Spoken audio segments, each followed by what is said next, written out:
Doctor BR Ambedkar Konaseema జిల్లా పోలవరం మండలంలో మాల మహానాడు ఆధ్వర్యంలో మహాధర్నా నిర్వహించారు. రాజ్యాంగంలో ఆర్టికల్ 341కి విరుద్ధంగా రాష్ట్రాల్లో ఎస్సీ వర్గీకరణ చేయడాన్ని, ఎస్సీ వర్గీకరణకు మద్దతు తెలిపి ఆంధ్రప్రదేశ్ శాసనసభ ఆమోదించడాన్ని మాల మహానాడు వ్యతిరేకించారు. వర్గీకరణ ఆమోదించిన పార్టీల్లో ఉన్న మాల ప్రజాప్రతినిధులు వెంటనే రాజీనామా చేయాలంటూ డిమాండ్ చేశారు. ఈ సందర్భంగా స్థానిక తహసీల్దార్కు పలు డిమాండ్స్తో కూడిన వినతి పత్రాన్ని అందజేశారు. ఈ కార్యక్రమంలో మాల మహానాడు నాయకులు రేవు శ్రీను, దుక్కుపాటి సత్యనారాయణ, కాశీ పరివాజ్ కుమార్, ములపర్తి శ్రీను, ముట్ట గగనవీరుడు తదితరులు పాల్గొన్నారు.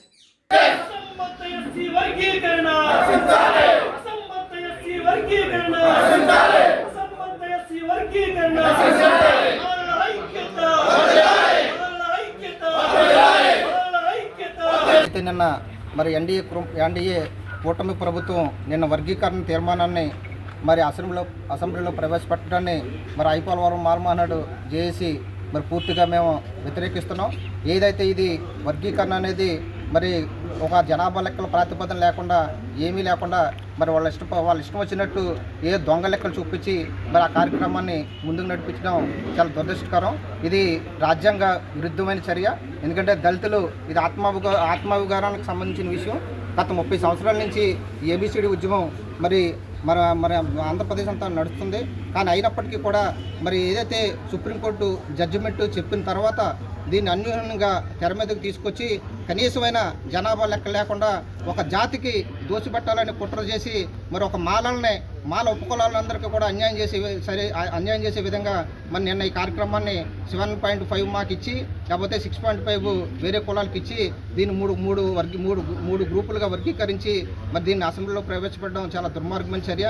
దీనికి ఎందుకంటే ఏ విధమైన శానిటీ లేదు. ఎందుకంటే ఇక్కడ కనీసం జనాభా లెక్కలు కూడా లేవు. 2011లో జనాభా లెక్కలో మా భారతదేశంలో జరిగితే అసలు ఏ ప్రాతిపదికన మరి దీన్ని ముందుకు తీసుకెళ్లారో కూడా తెలియని పరిస్థితి ఉంది. ఎందుకంటే ఒక ఆర్థిక వెనుకబడితనంగా మేము చేసామని చెప్తున్నాడు.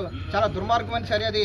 ఆర్థిక వెనుకబడితనానికి దగ్గర ఉన్న శానిటీ ఏంటని మేము ఈ సందర్భంగా మేము మాల మహానాడు తరపున పరిశీలిస్తున్నాం. అసలు ఆర్థిక వెనుకబడితనం అంటే ఏంటి, మీరు ఏ ప్రాతిపదన దాన్ని తీసుకున్నారు, ఇవన్నీ కూడా ఎవరికో కులానికి లబ్ధి చేకూర్చున్నాకే ఈ విధమైన చర్యలు చంద్రబాబు నాయుడు గారు తీసుకున్నారు. కాబట్టి మరి పోలవరం మాల మహానాడు దీన్ని తీవ్రంగా వ్యతిరేకిస్తుంది.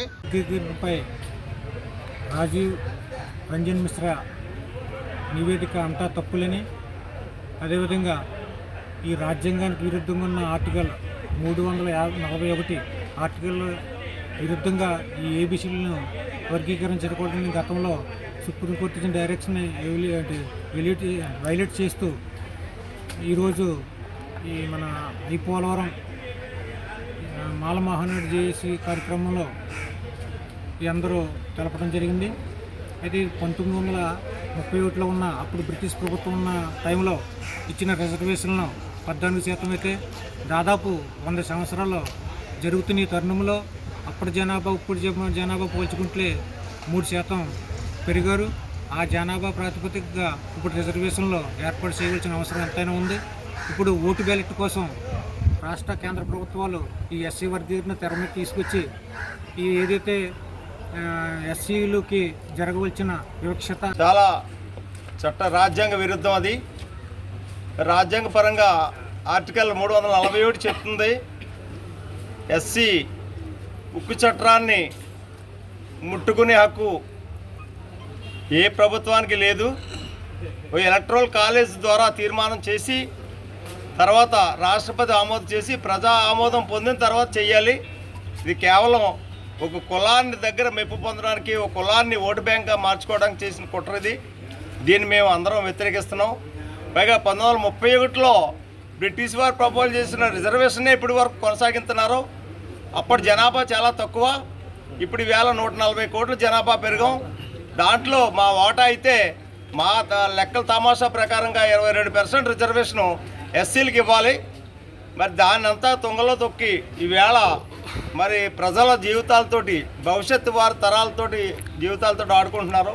ఇది చాలా దారుణం. ఈ కూటమి ప్రభుత్వానికి అంతం చూసే వరకు కూడా మాలలంతా ఐక్యతంగా ఉండి ఈ రాజ్యాంగ విరుద్ధమైన విధానాన్ని అడ్డుకుంటాం.